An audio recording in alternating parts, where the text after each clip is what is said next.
Məhərrəm matəm ayıdır. İmam Hüseynə məhəbbəti bu ayda qara paltara bürünməklə, əza libası geyinməklə bildirirsən. Qara bayraqlar asmaqla, qara parçalar vurmaqla. Bu ayda İmam Hüseyn əleyhissalamın məclislərinin mənası budur ki, insan məhəbbətini zahirə çıxardır, sərgiyə qoyur, göstərir.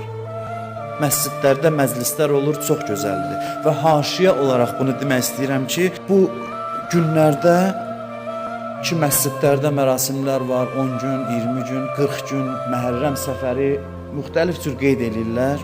Onlar hamısı gözəldir, amma kimin imkanı var üstünlük versin həm də evdə olan kiçik məclislərə. Evdə olan məclisin xüsusi əhəmiyyəti var. Hansısa şəkildə onu xüsusiləşdirsin bu əzanı. Birinin maşını varsa qara bir şey assın maşının üstünə. Hamı bilsin ki, mən bugün əzalıyam. Bu əzanı gərək elan eləyəsən. Evinin qapısından bir qara bayraq assın, qara parça assın. Göstərsin bu məhəbbəti. Əllamə Təbətəbayinin sözüdür, avam adamın sözüdür ki, deyəsiniz ki, bu avam adamdır, üzr istəyirəm, ağlına nə gəlir onu danışır. Əllamə Təbətəbayıya heç kəs avam deyə bilməz. Keçən əsrin ən böyük fəlsəfə alimlərindən biri, bəlkə də deyərdim birincisidir, birincilərindən də ən azı. O deyirdi ki, o qara parçalar ki, evvüzdən asırsınız, məscidlərə asırsınız, and olsun Allaha ki, qiyamət günündə o qaralar sizə şəfaət eləyəcək.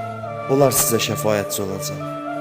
Qiyamətdə görəcəksən ki, məscid məclisindən heç də az təsiri yoxdur evdə qurulan məclislərin. 5, 6, 10 nəfəri evə dəvət elə, heç imkanın yoxdur, imkan var, süfrə az, yoxdur, çay qoy qabağına, bir dənə Rozaxan, Nohaxan dəvət elə, İmam Hüseynin müsibətlərindən oxusun.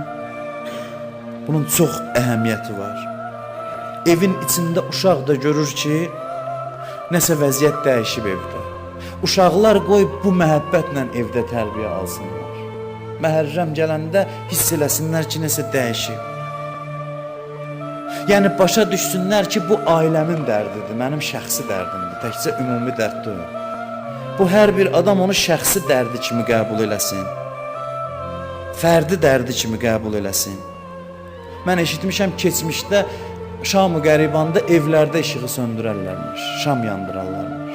Uşaq gözünü açandan bu ruhiyyədə böyüsə, vallah gələcək nəsil heç zaman əldən çıxmaz. Necə ki, indiki nəsil bəzən görürsən, azğınlığa tərəf meyllənir. Hüseynin məhəbbəti sığortalayır insanın imanını.